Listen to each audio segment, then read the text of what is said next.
We've done close to 330 residential transactions. What are you doing at the moment, Cameron? So I've got, in a traditional business sense, I've got two property-related businesses. I've got a joint venture property development company called GETIN2 Property Limited, and that's a joint venture model where we do a lot of buy properties, develop properties and sell them in a 50-50 partnership. That's been a really primary part of my business over the last, since 2009. And then recently I started another company called PACE, which is a bit of a mouthful, but Property Advice Construction Experts Limited. But that company was set up to help homeowners with problematic housing issues, houses with no CCC, leaky homes. Also we do some development consultation, renovation management type stuff, project management and that type of thing. So, and then we've built a successful network business over the last 10 years, which is in 6 or 7 different countries around the world, which is heavily involved in mentorship and coaching and teaching people how to live better lives, 95% holistically, and then 5% of that is around the mechanical part of the business, e-commerce platform and all the rest of it. What's CCC, just before we kick off? I'm a simple man, and there's probably some simple audience members. You said about the property, you check for... Oh, okay, so no code of compliance. So, so effectively houses that, that were built, in the 90s or the 2000s that weren't signed off, so the building work was done, but the paperwork wasn't put into council. And the issue that people have with these properties is they go to sell them, and then someone brings up a property file or a LIM report and it says not signed off, no CCC, and then they go to try and get these things signed off. They go into council and then the council says, well, it needs to be up to current code. This has got to be up to current code now. So then you end up doing these massive, extensive renovations and a whole range of other issues. So our role, if you want to call it that, is to help people resolve those issues as cost effectively as possible. And there's literally hundreds of houses like that out there in the market right now. It's crazy. I bought, 120 houses like that myself that we've bought and actually resolved, and then we've obviously gone on and sold them and so on. But that's why we started that company, because there's a lot of consultants and a lot of people out there in the marketplace that aren't actually actively in the market. They're not actually doing the deals. They're not actually putting their money on the invoices, so our business is quite different because we're actually active in the market. We're doing these deals ourselves, so we know how to resolve them and do them cost effectively. So that's why we set that up. And I think you've talked about, you've done a lot of speaking events for people that are really into property and understand it. I imagine there's going to be some people, maybe like I have no interest in property, but I understand how important it is to others. So like you said, another thing that was jargon to me, I was like, LIM report. So a LIM report is just it's a file that's got all of the documentation on it. It's got information about the site, flood reports, building consents. It's affected, and the LIM report. There's a list of things when you look at a LIM report, and it will say like garage, and then it will say signed off 1991 or whatever. Or when you're looking at a LIM report, there might be one of those things where a consent's been applied for, but it actually hasn't been signed off. So that's where the issues arise for homeowners and or people looking to purchase a home. And so, but the property file is where you have all of the detailed information, which has got all of the construction, design, your plumbing, and all the different things that are required to build a home. So they're two separate things. The property file is more detailed, the LIM's more broad. Gotcha. Well, I think that's quite a valuable discussion to have, is around, the lessons that you've learned. Because you're very much a doer. Like, you and I talk, had a coffee, and I was like, hey, try this idea, and you did it like that day pretty much. Like you were just on it. What what should people look for, and like what's a good due diligence that you might go through when assessing a property's opportunity? Well, it depends on what you're buying it for. Okay. So effectively when you're buying a house, you want to make sure that you can exit it. So the first thing I always go off is gut feel. Okay. So, you walk to a house, let's say you walk down the driveway and there's, 3 or 4 houses on that driveway that are crappy and don't look very tidy. And it's like, your first impression is like, wow, that's like not ideal. Mm. Well, that's what other buyers are going to think if they're going to come and buy that home from you later down the track. So first impressions are quite important when it comes to property-related transactions, because especially if you're going to sell them in the future, because what you perceive as weird is what other people will perceive as weird. So that's my first thing, is how does it make me feel when I see it? Now, I don't mind if something's ugly and it needs tidied up and it's, the gardens are terrible. I can look past that. But more around the aesthetics of the property and how it is viewed from the street, or what is around that property. Is there power lines that I can see? Is there commercial buildings nearby? Is it near a motorway? Is it by a train? So all of those types of things affect, the value, and also affect the resale of it. So that's kind of the main thing. And then every time I buy, well, not every time, because I buy a heap of houses, but if I was a new home buyer, under your due diligence, you'd look at the, make sure it's structurally sound, foundations are good, you've got, everything signed off on the limb. How do you know it's structurally sound? Do you get a builder?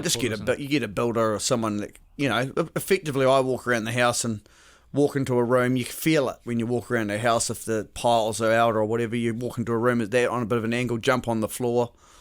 See, if you don't fall through, it's pretty good, But really, I mean, that's, a lot of these older 1950s, 1960s type homes are pretty bulletproof. Like you can't really fault them. It's the stuff that was built in the, that leaky home era, the late 1990s, early 2000s sort of range. Do you screen them out based on that age? Like, are you apprehensive when you're like, oh shit, it's built in after 1999? All comes down to price. Oh yeah, okay. So if the house is cheap enough, I mean, I don't care what era it is, as long as it's, there's a you can make $1 out of it. It's all good. How do you determine value? I mean, I know that's a broad and challenging question, but it's pretty simple. So you've got in a suburb. So to become a market expert, you've got to understand the lower end of that suburb. Let's just use one suburb as an example. So you got the lower end of the market. So that's you do up type stock, cross lease properties, like less appealing type stock, and then you've got your full site big family homes, really nice suburb, streets, good houses around them. So you understand the bottom of the market, you understand the top of the market, and then you understand what are the renovation, and you learn that through I have a website or an app called RPNZ. It's CoreLogic. And so I can access all of the recent sales, but you can do that on homes, one roof and all that type of stuff. You can kind of understand what things are selling for and what the bottom of the market is. I don't ever go off CV or any of that. CVs are, typically everything sells way over CV. The market at the moment, some people might use it as an indication, but I usually use my own knowledge, just having known how to use that technology over a period of time. So it's understanding, so if you're going to buy something to add value to it, and when you're a homeowner, not a trader or a developer or any of those things, when you're buying a house, you should be looking to buy something that you can add some value to. Like, I see so many people just going out there in the market and they're like paying full retail rates for properties, and if there's a market correction like what we've had now, they get caught with their pants down because they've lost, they've paid at the top of the market. So whether or not I was buying my own home to live in or an investment or whatever, I would always be looking to buy it significantly undervalue. So, and if the deal didn't work, I would just go on to the next one. So obviously, you know, you're trying to get to a certain price point, and you've got the top and the bottom of the market, and you get a feel. I'm still not quite sure, like, you know, you've got the gut feel impression, you go on there, you see there's some improvements or values that you can add. What makes it a bad value for the price, and what makes it good value for the price? You know, how are you actually using those numbers to determine a price point or experience? Well, I think it all depends on what you're going to use it for too. You know, like typically a homeowner that's wanting to buy a house for a family home they'll get emotionally caught up in the process of purchasing that home, so they'll pay a lot more than someone like me. So it really depends on the person and what they. So how I view it is exactly how I've just said it. You know, I want to buy stuff, you know, significantly undervalued. I want to make sure that I can add value through, you know, whether it's cosmetic renovations, further development, whatever. But a lot of people aren't looking at homes like that. They're just looking at it as a place to bring up their kids and their family. But here's the thing, and I mean, you would have heard this before, but if you're pumping money into your own home, it's just a liability. So everything I've ever bought, even where we live, I've never bought a house where I actually pay to live there. I've always had some other sort of dual income type situation going on. I've either bought a home and income. You know, where we live at the moment, you know, we've got two other income sources on that one property that pays the mortgage. So, and that's quite a different way of thinking compared to the masses and how most people are thinking. Most people are just like, you know, go to school, get a good job, you know, get some money in the bank, go and buy a house and live happily ever after. But, I mean, that just doesn't work. So, everything I've ever looked at in regards to housing, this is how everyone should look at it, is, well, what's it going to cost me on a monthly basis to live in it? Because if it's, yeah, here's the thing, if your primary income is fixed, so you've got a job income, or there's two of you, and then, you know, there's a couple, and then the wife gets pregnant, kids, income goes down, interest rates go up. I mean, people end up in these sticky situations as we're seeing right now. So, I mean, I've sort of digressed a little bit from what you asked, but this can sort of go down all sorts of different routes. Yeah, it's a good route to have. Like, okay, because that's a very much. There's a book called The E-Myth, and it talks about the day you buy a business, well, the day you start your business is the day you should plan your exit. And it's interesting bringing that to your assets in terms of, you know, your family home. So, what are options for those family home people that maybe are in a sticky situation, or maybe they're about to get in the sticky situation where they can make an income producing asset out of their home? You know, is it what can you actually do? I'm like literally know nothing about property, bro. Well, the thing is, in the property space, I mean, property over the last generationally has been in New Zealand a really good asset class to be in. But I mean, if you look at all the things that have come out with the, you know, the healthy home stamp, which was a great thing, the healthy homes, it's probably a little bit over the top in certain areas. But you know, you look at landlords and stuff have been kind of branded as these bad guys. But I mean, people need to live somewhere, and not everyone can afford a house. So it's landlords are an important part of society, and the government can't build enough houses. I mean, they've proven that, you know, Kiwi Build, Kai Angora, they've all been, you know, they're failures, and they don't know how to do it.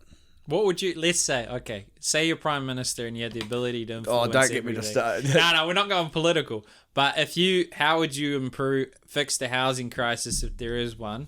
Okay, well, I would let the housing issue be resolved by developers and people who actually know how to do it, instead of a bunch of people who are employees working for the government that have no idea. Yeah, okay. That's really the reality of it. There's a lot of very accomplished developers out there in the marketplace that would smoke the government and all of their agencies combined, because they have the knowledge, they've had the history where, when you're dealing with a government-based agency, and I don't want to get too political here, but, they've proven to us all that they've completely screwed it up. Oh, yeah. I would give that work to people that have actually got runs on the board, not a bunch of guys with a bunch of theory. Going back to what I was saying earlier about our company Pace, when we set that up in regards to resolving leaky homes and all this type of stuff, there's a lot of consultants and people out there that are consultants that don't actually do these deals. So it's all very fine charging someone a fee to do something, but if you don't actually know how to resolve it and you're just making it up as you go, and that's what they've done effectively. Some emotions there, my friend. How would you... yeah. Well, it's hard to see people getting ripped off and then they disappear off into the sunset and then come back again, do it all over. How would you determine a good developer from a bad one? So let's say someone wants to approach it, or you're the Prime Minister and you got these, 100 developers that are good. How are you going to filter them down to be the ones, I'm not too sure exactly how to do that, but proven track record and longevity in the market that are well capitalised, that aren't going to fold if things go in the wrong direction. I mean,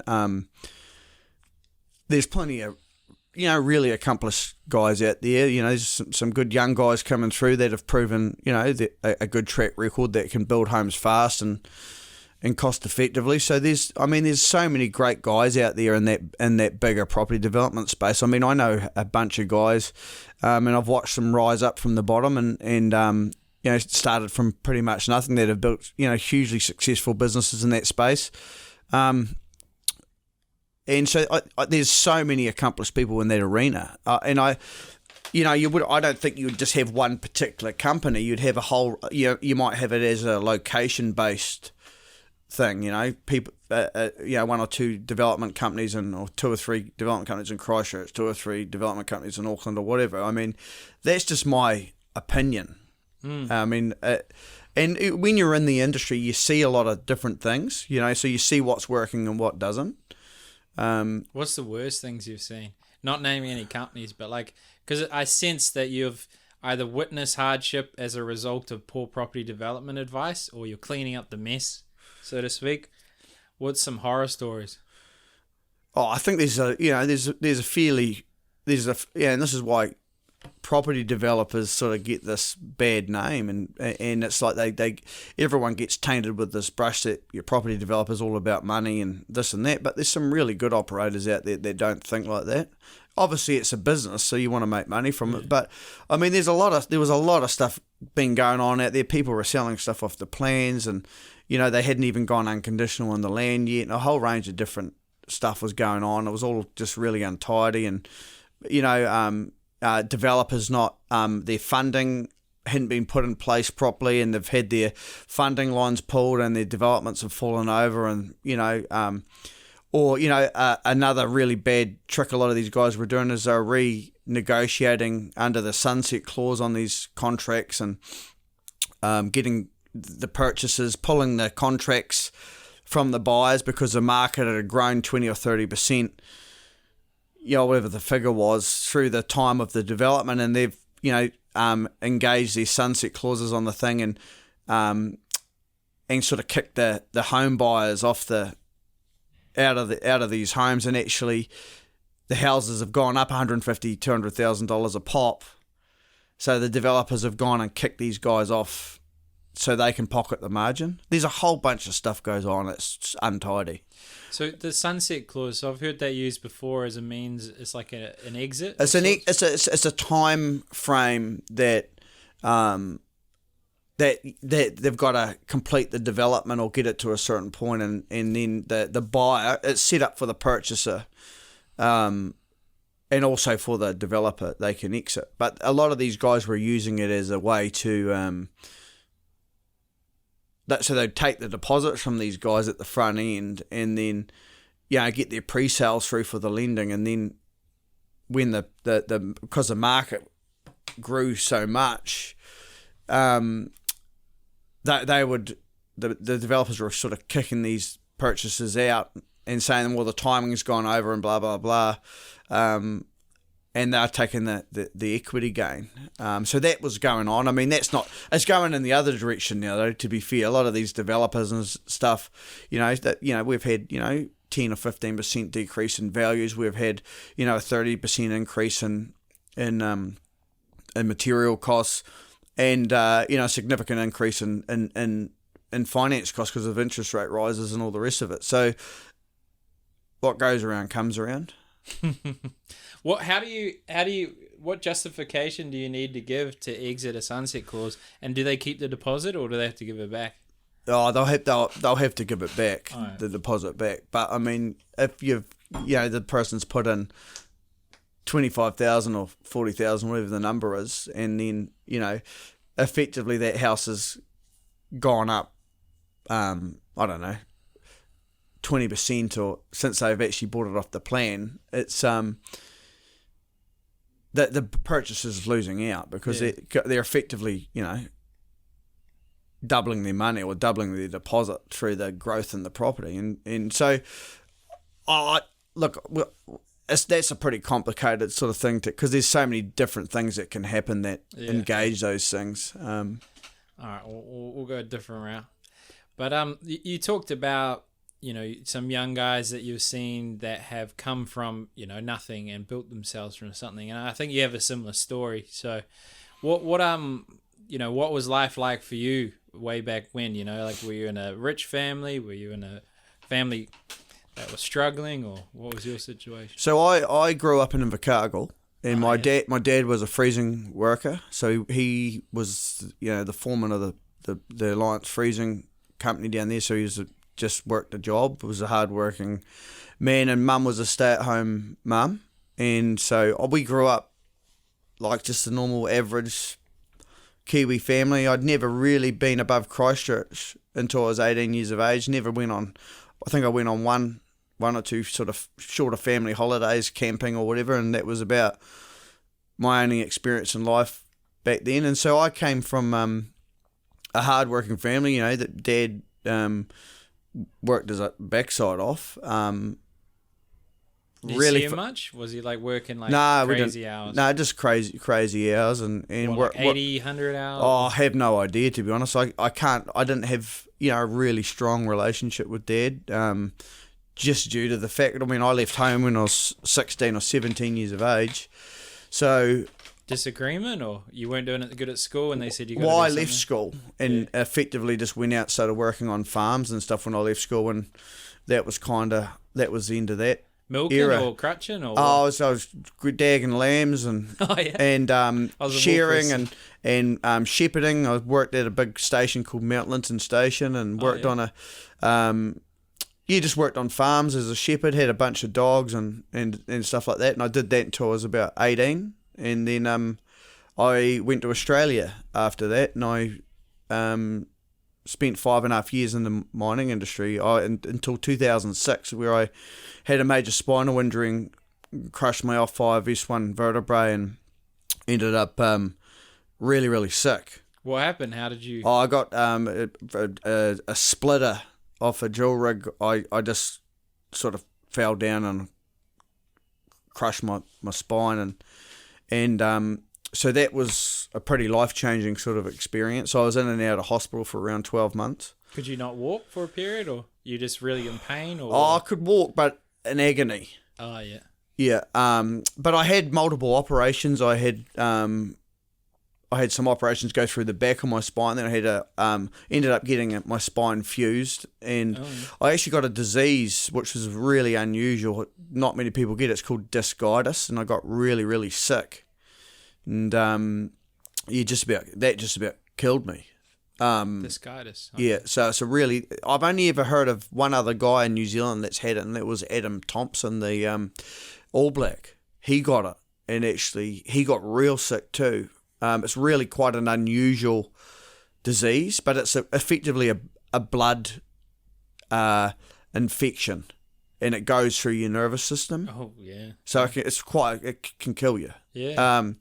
So anyway, I went through all of that, and I came back to New Zealand in around 2007, and I couldn't get a job. So, because of my injury, as soon as I went for an interview, I'd get the interview and then I'd get through to the medical, and as soon as you take your top off, they're like, what's that? And it's like, well, what do you say? Mm-hmm.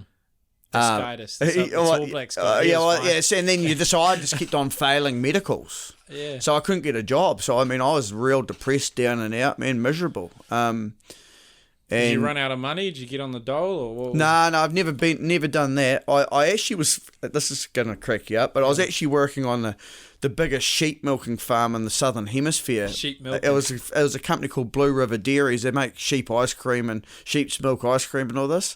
Not good for your back there. And, low. Yeah, I was getting up at 3 a.m, going in and getting these sheep in, and that was the only job I could get. It was $17 an hour. And anyway, I was in Winton one day, which is a little town north of Invercargill. It was pissing down with rain, and I was at the bakery. Yeah. And I seen my mates, got a couple of mates down there that were livestock agents driving by. And I thought and they were just driving around talking on the phone. I'm thinking to myself, man, these guys are cheating life. They're just, I'm going out in the rain and all this and that.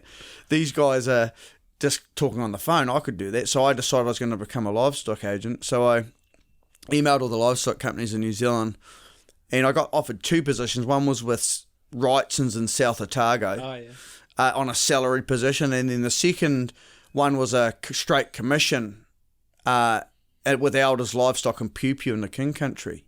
So that's how I ended up in the North Island, because I'd never lived in the North Island. I'd never been to the North Island, apart from going through Auckland Airport and stuff. So I thought, I'll go to Pew. Pew. Do you know where Pew is? I've never heard of it. Well, it's in the King Country. It's below Te Kuiti on the way, if you're heading south towards the Taranaki. Oh, yeah. And so that's how I ended up in Pew, and as a straight commission agent. So I was an Elders agent, Elders livestock agent, and had to wear these salmon pink shirts. Yeah, with Elders on it. And I was going around, driving around in my ute, pull up the driveway, dook. Hey, my name's Cameron Stewart. I'm the new agent in the area, and I'm wearing the salmon pink shirt. When you're a lad from Southland, I mean, it's a bit unusual. And I felt really, really uncomfortable. But anyway, over that 18 months, I literally knocked on every door in the King Country. I mean, I got heaps of people that will say that too, that if they ever hear this podcast. Yeah. I knocked on like every farmer's door in the King Country over that 18 months, and I ended up I was doing quite well. We were doing a whole bunch of export cattle to China and a whole bunch of stuff, and so I was doing quite well, and I would have done well with it if I'd have stuck with it. But I thought I stuffed this, so I got a bit sick of dealing with farmers, so I came to Auckland 2009. Sick of dealing with farmers? Yeah. What was that? Oh, just they're hard. It was just hard to deal with a lot of these guys. I mean, a lot of them are running pretty fine financially, and so it's just quite a... Wait, how long till your first sale? So you turn up in your pink. Oh, it was brutal. Feel a bit lame. It was brutal. I didn't. Yeah, it was tough, man. Luckily, I had at the time either 3 or 5 rental properties in Invercargill that I bought whilst I was in Australia. So I had some money coming in, like maybe $600 or $700 a week or something like that. Wait, so when you were mining, you already bought properties? Yeah, I had 3 houses in Invercargill that we bought. I did that through work and also through currency trading. I did some currency trading, and so the exchange rate was really good back then too. So you're getting about $1.39 New Zealand for every dollar. Okay. Every dollar, and so I had nothing else to do, so I was just mucking around doing forex and stuff during my injury, and so I had a bit of money to sort of keep me going. But once I got onto this export cattle stuff, I started doing quite well. 3 to 5 rental properties not awful either. No, I know, but Invercargill, I mean, you're not breaking any records, mate. I mean, I think at the time those houses combined were like 500 grand or 550,000. It's not like in Auckland where they're worth $1 million a pop. Yeah. Mate, those houses today would be worth 400,000 each, 450 each maybe. Oh yeah. So, so the livestock thing was good. It created character, because I was knocking on doors just getting rejected the whole time. Yeah, and so when you're getting rejected all the time, it hardens you up. Yeah. And so I came to Auckland, did a property course with a guy called Sean Wood. He ran a company called Property Tutors. He's now passed away. But when I did that course, I never wanted to be a property trader, or, I actually just wanted to learn how to buy more residential property and hold them. So one day I could go and sit on the beach somewhere and drink pina coladas or have a beer and just live my life. I mean, I never thought that we're going to go and build this massive career out of it and do all of those things. But yeah, 2009 I did that course, and so 2009 until today, 2022, we've done, close to 330 residential transactions, and it's been a whole mix of, it's been cosmetic renovations right through to smaller infill developments. I've not been doing the big ones. I've done some big land procurement deals, some bigger sites. We've gone and bought big development sites for other developers and things like that. But that whole journey in its own right's been pretty painful at times. I mean, there's been a lot of good times and a lot of bad times. I mean, just last week we dropped about $100,000 or something like that. So, I mean, these things happen. It's not always a box of roses in property. No. And there's been some sticky situations when you're doing 30, 50 transactions a year. You can get yourself into a bit of trouble if you're not careful. And I had no fear when I started. I've got plenty of fear now, though. What there was a while back, like, I always like to think of, like, the part where it's all started. So you went to this course. When did you just keep buying and you're like, I need to be able to buy more, so I'll set up a company? I came up and I got all my structure set up accountancy-wise to go into trading and doing these things. But, I mean, I just about went broke on the first house. Oh, yeah. I did a house, 91 Great South Road in Manurewa. It was this old villa. And I remember and so people go and say, oh, this rich prick and this and that. And it's just not the case. I mean, I borrowed 100% of the money. I used second tier lenders. We were paying like 13% interest. And I was living in my swag in this house, 91 Great South Road, and literally having a shower with the hose because the bathroom had all been ripped out. And I lived in that house. And I remember one of my good mates, James, he lent me some money. I think it was like $10,000 or something just to pay the interest payment till I sold the house. Yeah. So I literally, if I hadn't had him and I would have, just about defaulted on my loan. But anyway, I think I sold that house and made about $50,000. And then it was at that point I decided I'm going to do this. I'm going to keep doing this. And that was but I was doing all sorts of stuff just to get by at that point. I was doing landscaping for other traders and other developers, and I was just doing whatever I had to do. I mean, I was, going to sites, clearing out sites, I was getting on the tools. So it's not like I was like, I started with like 100% finance, no cash. Yeah. So it was like, no, it was an overnight success, mate. You're born into your money. Yeah, well, that's what everyone thinks, Yeah, it's just not the case. That. Yeah, it was none of it's been easy. I mean, some of the things it just, we've just gone through a refinancing process on a couple of sites. It's took us 5 weeks to get it across the line. That was just happened. I just signed the documents today. So none of this stuff is easy. And so when other people looking at from the outside looking in, they go, oh, property guys making all this money and this and that. It's just, and I'm not here bleating saying, woe is me. I'm not. But there's so many people out there in society that are bleating about their situation and why they're not moving forward. But they're not moving forward because of the way they think, not because of what the opportunity is. There's opportunity out there for everyone, whether it's business, sport, real estate, whatever it may be. There's the same opportunities there for everybody. It doesn't matter where you come from.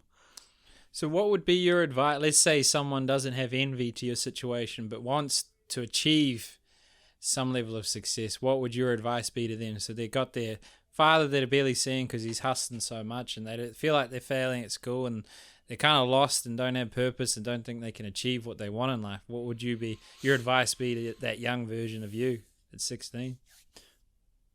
Well, first of all, drop your ego.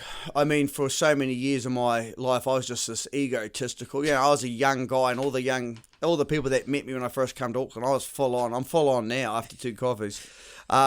But when I came to Auckland, I was fairly boisterous, but I had an ego up to here, and drop the ego and be willing to listen to people that have gone before you. We get taught in school not to cheat, not to copy.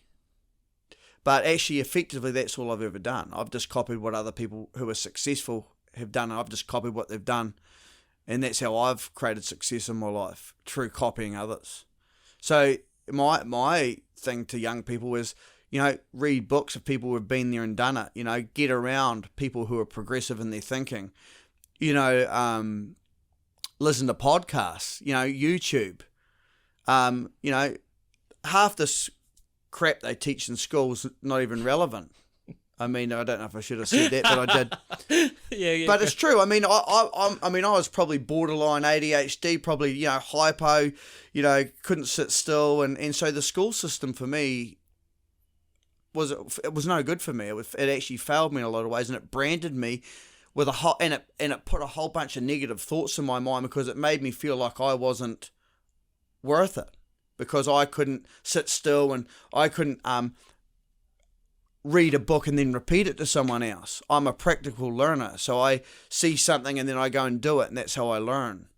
So there's a lot of kids out there in the system that are not getting taught it the right way, and it's not because they're stupid, it's because that information is not relevant to who they want to become. And kids get confused. I was confused. I got confused with, I didn't understand who I was. I didn't understand what I stood for. I didn't understand. I thought I was useless. And I lived with that for years. I struggled with anxiety and depressive thoughts. And I mean, when I had my injury in 2006, I was forced to change everything I'd ever known. All I'd ever known up until that point was physical labor intensive jobs. And then all of a sudden I had to use my brain, which I'd fried, like partying and doing all the different things. And so all of a sudden I had to, start using my brain instead of using my hands. And I think a lot of people just don't have a high self-worth. And so we need to teach the young people to build their self-worth. How would you do that, do you think? Well, you can do that through a mix of things. Exercise, reading books, listening to audios, being around positive environments, progressive environments. I wish I had got more focused on sport when I was younger, rather than going and doing all the partying and all the things that I did. I wish I had actually got focused on some sort of disciplined sport, whether it be cycling or running or whatever. I mean, I played rugby, but rugby was a real drinking culture, so that's where that led into. Rugby actually created the drinking habits. Yeah, well, makes sense. Yeah, they go hand in hand. Yeah. What was your turning point to realize not to use that lifestyle? Because I essentially lived in a hippie community for 6 months out in the jungle doing drugs and everything. And that would have been good fun. It was fun. I could die and not care. I've done everything I ever wanted to do. The only thing now is just the day-to-day enjoyment of purpose and giving back. For me, what was your realization? For me, I was like, I never rolled weed for myself. So there was this guy, this Godfather, we called him. He brought us weed, $300 worth of weed every couple of days, and we were smoking like 20 joints a day, which is a bit hectic. And I was shit, that sounds like a hell of a time. It was a good time, and we'd had to make a conscious effort to stop smoking so we could drink and go out. And there was free food, as part of the accommodation in Byron Bay. So I was sitting there 2 a.m. Someone had stolen what had been rolled for me, and I was just on my own. The Godfather had left, and I was trying to pick nuggets out of the table with a light from my phone to try and pull it together. And I was like, shit, no, this is bad. And people say it's not an addictive substance. I think it's a medicating of an emotion that you haven't resolved. Well, that's exactly what it was for me. So, I mean, because I was 100 miles an hour, I'm naturally an anxious type of persona, not to the point of debilitating. Some people get anxiety and that type of thinking, and it kind of debilitates them and stops them moving forward. I think anxiousness and stuff has been good for me because it's got me off my backside and got me moving. But trying to relax for me was always very hard. So I used to do that through drinking and drugs and all the other stuff that I used to do. That's how I dealt with my crazy mind, as I numbed it. Mm. And when you have a whole bunch of, so when everything's going good, in your life and you're making plenty of money and everything's going smoothly, you can kind of continue doing that and you sort of just chip away and things just happen. But when things compound in the wrong way, so you start making a few mistakes financially, and you lose money on this, and then you're not feeling good because you're eating crap food, and it can compound really fast the wrong way. And I suppose and then your dad dies, and this happens, and all these things happen. So that was the turning point for me, was when I was suicidal. I got to a point where I was actually really unhappy. I was, outside people looking in would have thought that I was living the dream, but I wasn't. I was really unfulfilled. And I actually did a real crazy thing back in 2017. I got an NLP coach, and I did a few different things. And I started doing all these videos, and I did over 300 videos. I don't even know why I did this, but it was just to try and get myself out of this headspace. I felt like I was a fraud. I felt like I was doing everything to be a hero and try to please other people. I was looking for validation for other people, and I was just trying to be this hero. And really underneath all of that facade, I was actually really weak mentally. And so in 2017, I started doing all these videos, and they're on Facebook and YouTube and stuff. It's crazy when you look back. I was a fat bastard too, mate. I was 130 kilos. Oh, yeah. And because I wasn't looking after myself, I started doing these videos and just talking about, I put my whole life out there online effectively, and got a few thousand people watched it, and it was really a weird time when I look back at it. But that actually was quite a defining moment for me. It forced me to start focusing on myself more than all this other crap that really doesn't matter. Making money, houses, all these different things they're just commodities and things that we use to live our life. I think if you get too caught up in materialistic gain and you don't focus on I lost myself in the chaos of life, just redlining all the time. 6-7 days a week, just redlining, throwing the drinking and partying and all of that in between, and doing all these deals and all the financial stress and all the different things that were with it. I think I actually probably felt like I had a mental breakdown at that point, although I didn't get diagnosed for it. But if you had diagnosed me at that point, I probably had some sort of mental breakdown. And I went about resolving it in my own way, which was really quite strange. But another big turning point was when I started mountain biking 3 or 4 years ago. I don't even really drink now. I hardly touch alcohol or anything like that. I started putting all my energy, which I used to put into drinking and partying, into mountain biking. And so I do a couple of 100 Ks a week on my bike, and I do these endurance races, 160 kilometre races, which are brutal. Because I love being in the hurt locker. So the hurt locker on the mountain bike, when you're in pain physically and your brain's saying just stop, and then part of your brain saying just keep going, that's like going on a bender. Like what I used to do when I was partying, I'd go on these benders, and that was my way of releasing, and I would just fry myself to get in the hurt locker, and that was how and so now I do that for mountain biking. Well, it makes sense. I mean, just as a push the button, like addiction's quite an interesting subject for me. So I haven't had a drink or done any drugs in 7 years. Maybe got drunk 4 times. And I think there's a few important things to realize if you're trying to give something up. Is one, that it's not about stopping the addiction, it's about replacing the addiction with something that's healthy. That's what I did. Sounds like it. And then the second part is focusing on the emotion that the substance was trying to heal, which, it sounds like you did a social expression of those feelings to the world as a means to medicate whatever that unresolved feeling of self-worth was. So you kind of killed the character you were playing. Yeah, well, I mean, I think this is a real problem in our society. if you look at social media and Instagram and TikTok and all this stuff, I mean, that's how you and I connected in the first instance was. I always like to connect with people on social media, or these influencers and all these guys, and I want to look at them face to face and see, is this guy full of shit or not, as you probably do as well. And because there's just so many guys that got all these followers on Instagram or Facebook or whatever it may be, and then you meet them and it's like, this guy's an idiot, this guy's not for real. So a lot of young people are looking at these people and, as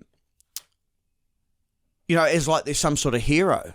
And it's like, just because you got 20,000 followers on social media doesn't mean you're a hero. It's actually creating and we put all these photos up of cars and bikes and travel and all this stuff, and it's just false expectations. So, so many people are unhappy. We have the highest rate of depression, anxiety, and mental illness in the Western world, in this country. I think it is. I don't know if that's the exact stat. But I think from the last, there was a stat somewhere I seen, it's relatively high compared to other parts of the world. Yeah. And think about that, man. We live in an island in the middle of the Pacific. We're fairly isolated down here. We shouldn't have the highest rate of mental illness and one of the highest rates of mental illness in the world. Something's gone wrong. So the system has not set people up for success. The social media and all of the stuff, the expectations that young kids and young men and women have on themselves today is creating unhappiness, and it's creating unfulfillment, which is leading to all these other issues, social issues. And I think people have a tendency to pedestal other people's lives or vilify others instead of taking ownership for their inadequacies. It's very easy, the tall poppy syndrome, see this person, bring them down.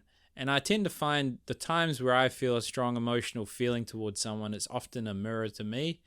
The thing I find most frustrating in others is when they're victim, like when they play, like they're complaining, they're trapped, and because I play victim all the time. Or people that are inconsiderate or selfish. Whereas for me, I do that, often, be inconsiderate or selfish. So I think it's if you're seeing someone with envy, with a life that you want, and you're feeling a strong emotion, it's important to acknowledge that the emotion you feel is your emotion. It's the story of your experiences as a child that you're putting onto them. And it's hard to accept that in yourself. So if you focus on accepting how they're treating you in that attribute and the emotion that you're feeling, if you accept that through them, you'll start developing self-worth for yourself. And we talked about that when we met. I was like, oh, this guy, he's well, I'm pretty. I said this at this event in the weekend. A lot of people, when they first meet me, they're like, man, this guy's out the gate. But when people get to know you, or when they get to know me, they realise, oh, this guy's actually for real. He's just a straight talker. Yeah. Because I don't have a filter. Like if I think someone's a dickhead, I'll just tell them. It's like there's. And people think the same of me, and that's cool. But I'm not worried about trying to please everybody. I'm just doing my best, and as you are, as everyone else is. And I think if we focus on what we can control, which is our own actions, our own things that we do in our own life, then we can be fulfilled. But if we're focusing on all this other stuff that's out of control, like use COVID as an example, and that whole circumstance that came to all of our lives.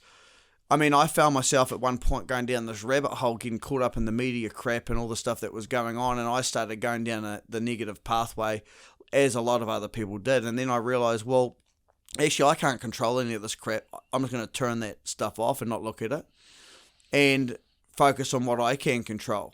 Getting on my bike, running my businesses, helping other people, and a whole range of things that I could actually control. And when you take ownership of that, life's actually quite easy. But when we're trying to control all this other stuff, family issues, friends, what other people think of us, and all this other stuff, like we can never actually be happy. Well, there's a quote by Epictetus. He's like a philosopher, and he says, man doesn't suffer by a crisis, but by his interpretation of it. And I think that's an important thing. Also, my friend, he's a doctor, and he did a study around chronic pain and he found your interpretation of the pain at the time of the event will determine whether it will be chronic or not. Yeah, well, you see how I move a lot on the chair, and it's because I have long-term pain. My left leg's numb, and when I'm sitting in a chair like this, I always say to people when I'm doing Zoom meetings, if I'm moving everywhere on the seat, it's because I got a bad back injury, and I don't even talk about it usually. But I've lived with chronic pain since 2006, and so if I don't exercise and move, I get real sore. But if I think about it, the pain, it's there.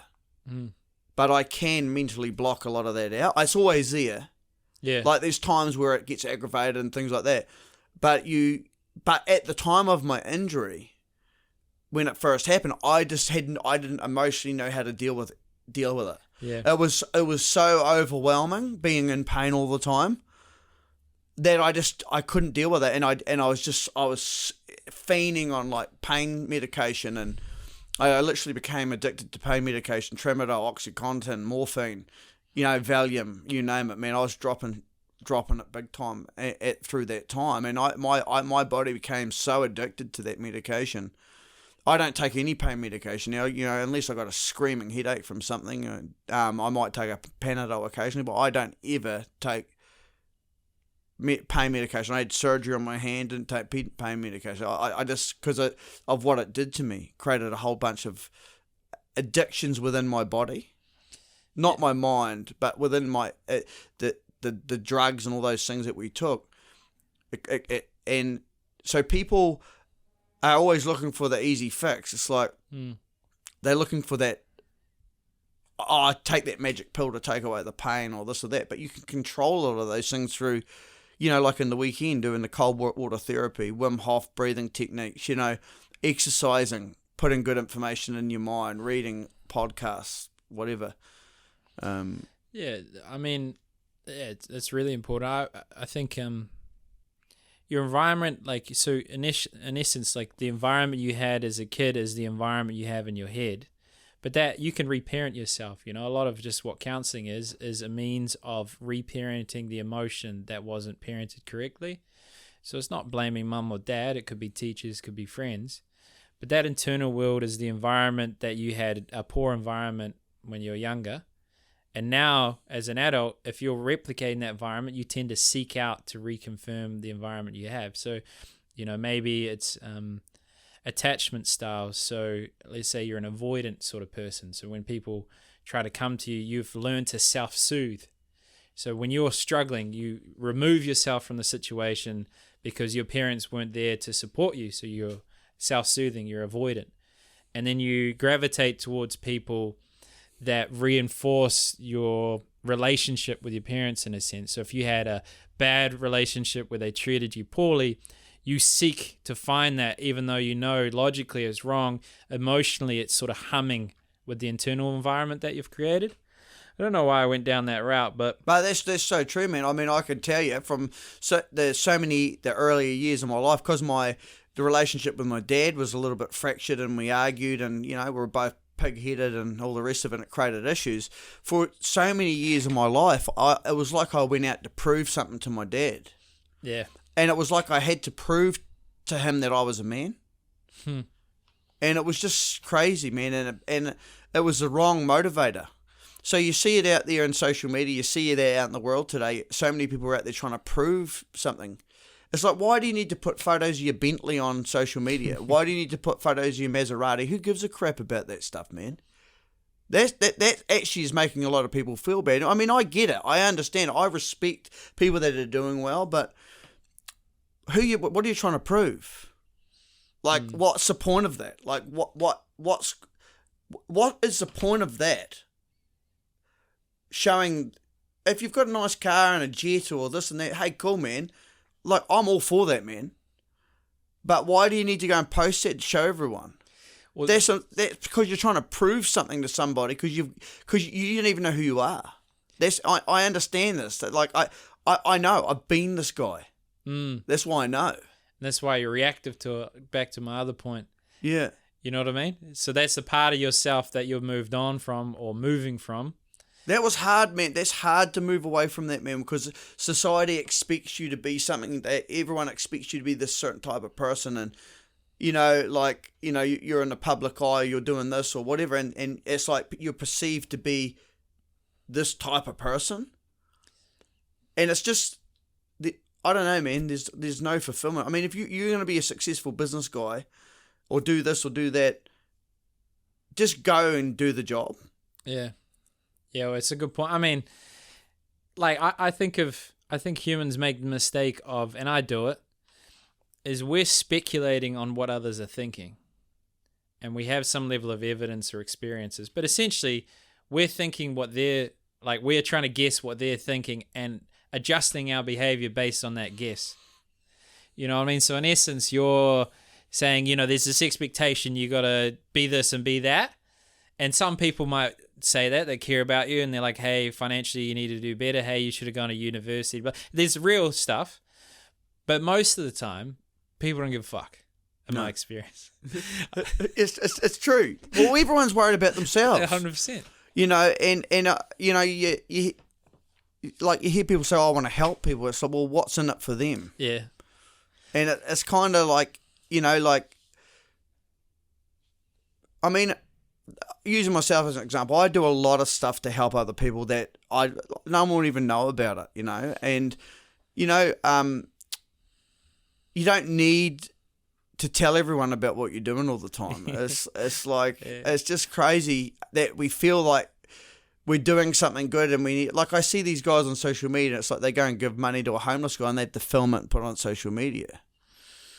It's like, what an idiot. I look at that and think, what a dickhead. He's just doing that to try and get social media followings, because we live in this world of, you're like God's gift to the world if you've got 20,000 followers or something, and so it's what you do when other people aren't looking is what matters. No, I agree. The question though, so there's a guy, Mr. Beast. He's already, he's the most successful YouTuber to ever live. And he's translated all his videos and they just perform no matter what language. And he has a philanthropy where all the money goes to the charity, but he films it all. And that's enabled him to provide 1.2 million meals. And that's great if you're using it in the right way. Yeah. I think if you can use, I've never known how to use social media properly. So I'm to be honest, I hate social media. I use it. I have it. Yeah, me too. But I just despise it. I think it's ruined. I mean, it's created a lot of opportunity. It's created, for young people, but I think it's created the wrong. We've lost the art of communication, and like you catch up with people like this, you catch up with people off social media, and on social media they look like these really confident, bold, type of people. And you meet them in person, it's like, this guy ain't up to nothing, and it's like, so there's a lot of false facades and stuff on there, and I think if it's used in the right way, and it can, and it's a marketing tool too. So I understand why businesses have social platforms, because it's a marketing tool, isn't it? But here's the thing: everyone's just continually getting marketed to now, and so you don't know if you're getting, like, we're just continually getting sold to all the time. Yeah. Like everywhere we go, we're just getting sold to. It's, like the young guys are looking at these Instagram chicks in their bikinis, but they're continually getting sold, that all women need to look like that. Yeah.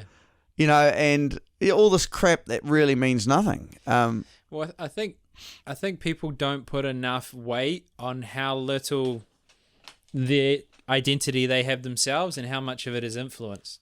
Like, take diamonds, for example, have no inherent value. Some company decided that we're going to associate it with marriage, and now it has value. Michelin star, do you know the restaurant thing? Yeah. Do you know the story behind that one? I don't know the story behind it, but it's a tire company. So there was a point where they realized, hey, people aren't using the car enough, so we're not having recurring revenue because we need to replace tires. Why don't we give them destinations they can drive to? So you make this list of places you should visit. That morphs into the Michelin star, where you rate a restaurant based on, certain things. But it was a tire company. So, and then, one of the first adopters of the printing press in a significant way was Christianity, the church. And you think about how much that had an impact on people's, identity and how they structure their lives. And obviously, I don't know what you believe in, but, if there's a God, then God influenced it. But in that instance, the marketing was a huge component to how much reach it got and how it got enraptured in society. So I think people nearly need to do an audit of how much of themselves they feel a certain way and how much is the narrative that's been forced to us. Yeah, well, the narrative's getting pushed on everyone. Yeah. Yeah, like mainstream media. At the end of the day, good thing about podcasts and stuff like this is it's real. It's no script. It's like legit chat. It's not leading towards any sales pitch. Yeah. It's well, actually the good ones. Not that you and I have all the answers in the world today, but we're just a couple of Kiwi guys having a go. Yeah. And at least it's real chat. Yeah.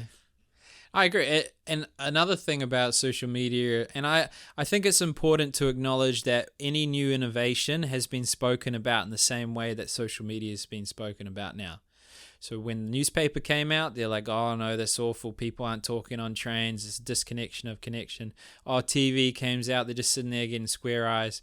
Even Socrates, he was talking about way back when that kids these days don't go out and play. They don't know the understanding of work ethic. So we have a tendency to talk up historic experiences, the nostalgia as kids. I think that's important. But the unique thing about social media is it shows you what it thinks you want to see, not what you need to see. So then you're getting all these images and experiences that reinforce a certain perception. And as humans, we don't seek truth. We often seek to confirm what we already know. So you're just getting force-fed the strong narrative.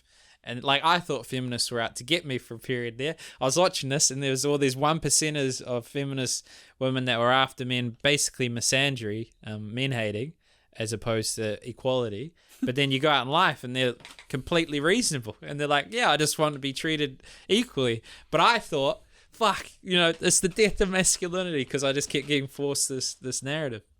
Yeah, I think it's how you perceive that. I mean, I just... someone's perception of me is their problem. It's not my problem. Well, sometimes responsibility on how you communicated. I think, but I think so many of us are so, we're so worried about what everyone else is thinking of us, and it's just like we just can't live our life happy if we're continually worried about. I mean, I have belief systems about certain things. You have belief systems about certain things. I got for example, I'm a hunter. I go out and I like to. It's not about going out there and killing things, but it's about getting out. Yeah. Well, I mean, I've got vegan friends and people that we mentor and coach who are complete opposite of me. That are hardcore vegans, but we put our differences to the side, and it's not about whether or not I like meat and they like eating vegetables or whatever. It's like you've just got to put your differences to the side, and we've got to learn to work in unity. Man, we're so ununified, and we're so everyone's going against other. Black, orange, red, yellow. Old, young. Professional, unprofessional. We're all just hating on each other rather than actually how can we actually work as a collective towards a common purpose or goal and actually make our world a better place. But we've got all this ego and all this bullshit going on that creates all this animosity and all this other struggle, and that's why society's in such a bad way. People, you can't go out and succeed because if you're wealthy and you go out and create wealth for yourself, you're ripping people off and you're doing something wrong. If you're on the benefit, instead of going, well, how's that person on the benefit, or why is that person struggling financially? What's been their family background? Have they been brought up? Instead of going well, how can we help that people change their thinking and actually improve their life mentally? We judge them and say, oh, that person's at the bottom of the shit heap, we'll just leave them there. I mean, intergenerational beneficiaries, they're no good for anything. And this is what society says about those people. And it's just not the case. A lot of these people, if they had the right advice and the right people around them at some point in their life, they could have changed their position, but they didn't have the right people in their environment to give them that knowledge. And so we shouldn't judge other people based on their position, whether they're wealthy, poor, middle class, or whatever. We should base we should only judge someone if we know them. if we actually know them. And so we're all quick to, Jacinda Ardern, I judge Jacinda. Because you know her? Well, I know what she's done. But I don't know her personally. I only know her public profile. Yeah. But, I've said comments about that. But I don't actually know. Maybe she's a nice person. Could be. Yeah. Could be. Okay, let's not go too far down this path. But that's my point. I think there's an important distinction between judgment and projection. Judgment is, if I throw this ball up, it's going to fall. If that person killed someone, just now in front of me, probably dangerous. Be careful. Projection is that person acted a certain way, which means they're this kind of person, and I feel really upset by them and fuck them. I think that's an important thing. I think judgment protects you. Projection is something that shields your ability to connect with others and keeps you in a state. Like, there's a story in Vietnam. Post-Vietnam War, 20 years later, these two guys meet up. And one guy's saying, oh, that fucking guy, Dave, like, he's such an asshole. Like, do you remember him? Like, I've thought about him every day for the last 20 years. And he's like, how are you going? The other guy's like, oh, yeah, pretty good, man. Like, I've got a family now, living life. And he says, like, Dave died that day. That time that you're so upset over the last 20 years, he's been dead for 20 years. And I think that's the important thing is once the bully leaves, the bully becomes you. Because they're not there. And you're choosing each time to have them ruminate and live in your mind. Yeah, and but so many people do that. They have a bad business transaction. They have a relationship that goes wrong. And then they blame their future relationship failures or struggles because of the relationship that they used to have. And they, I was verbally abused by my last husband or whatever it may be. And they take that into the next thing. And it's like, well, at the end of the day, we're all grown-ups. And at some point, we've got to cut that crap. Because if we don't cut that crap, we can't move forward. Yeah. And that's the same for me, man. I had to cut my crap. That's why I can go and speak like this. I don't care where this goes or whatever. It doesn't bother me because I know who I am and know what I stand for. And whatever someone else's thoughts are about me, that's their problem. If someone thinks I'm a dickhead, hey, good luck to you. It just doesn't affect me, man. And that's actually a really good place to be for so long, though. And I think for so many people, they're so worried about what the opinion of others is of them, and it's like you can never be happy if you're living like that. Like you've got to live your life at your terms, and you've got to live your life to the best of your ability, and that's all each and every one of us can do is live our life to the best of our ability, whatever that may be to us. I love going out and punishing myself on the mountain bike on a Sunday and doing 120, 150 kilometres or whatever it may be. Some people look at that and think, what an idiot. What a waste of time. Well, that's just perspective. I think going to a job 9 to 5 is a waste of time personally, but that's what people do. And trading time and being a slave to someone else for 45 years of your life, I look at that as absolute stupidity, but that's my opinion. Take it or leave it. You may agree with me, you may completely disagree with me. That's just my opinion. I don't want to be a part-time dad. I want to be a full-time dad and a part-time business guy. I don't want to be a full-time business guy, slave to my companies, to have no time with my family, to focus on my fitness and all these other things. I want to be able to be the best dad that I can be and bring up the next generation to the best of my ability, because we have a fatherless nation. How many single mothers are there out there? How many dads out there trying to run, trying to do everything? And we've got parents. They're part-time parents. They're full-time workers, part-time parents. And that's why our society is so screwed up, is because, we're just not giving the young people the time that they need. We're not giving them the love. We're not telling them that we love them. We're not giving them the right information. We're teaching them that it's okay just to work your ass off, ruin your relationships, not look after your health, just drink heavily, do all these other things that we do, and that's become normal. My sister was a daycare teacher, whatever you call it, kindergarten teacher, and she having parents dropping kids off at 7 in the morning, picking them up at 6:30, 6:45 at night, 5 days a week, then dropping them off on a Saturday morning as well. And that's just bullshit. But that's the society that we've created. Now, that will rack a few people up, what I've just said. Yeah. Well, speaking of being slave to time, Yeah, no, good. But it's true. It's the truth, though, man. The truth hurts. Yeah. Well, it's speaking of slave to time, it's 11:40. So, but yeah, no, I think that also around the fatherless homes, there was some statistics I was looking at. Can't remember the exact numbers, but 80% of rapists come from fatherless homes. 90% of runaways come from fatherless homes. Something like that as well for criminals. So it's like any father that feels inadequate, not deserving to be a father, cannot, underplay how much importance that will have on a child's life, whether you're an imposter or whether you are a good father. You try your best. Well, what is a good father? Because I've got two kids, and I got no idea, mate. I'm not a perfect father, but I try my best. But man, it's a challenging, man. Being a parent, man, we've got two young boys. Is a challenging experience. Yeah. And so I feel for people if they don't have the right information in their life, they don't have the right people in their life, and they're struggling financially, and they're having to work their asses off in the job. So when I say that stuff about these people doing that, I don't say that in judgment. I say that in I actually have compassion for those people, the fact that they have to do that. So they have to both work their backsides off just to put a roof over there and put food on the table. Something's gone completely wrong in our society if that's how what we have to do to survive. And that's because of the lack of education at the front end about finances, about personal development, the way we think. So it all starts in the education system at the end of the day, and how we educate ourselves is how we change our life. I mean, I could sit here talking for hours about this stuff, man, but we've gone all sorts of tangents here, man. I mean, we started off talking about property, and now we've gone on about me. I don't want to sound like I'm my life's not perfect, and for anyone that listens to this stuff, I don't want them to think that I even think I've made so many screw ups. It's not funny.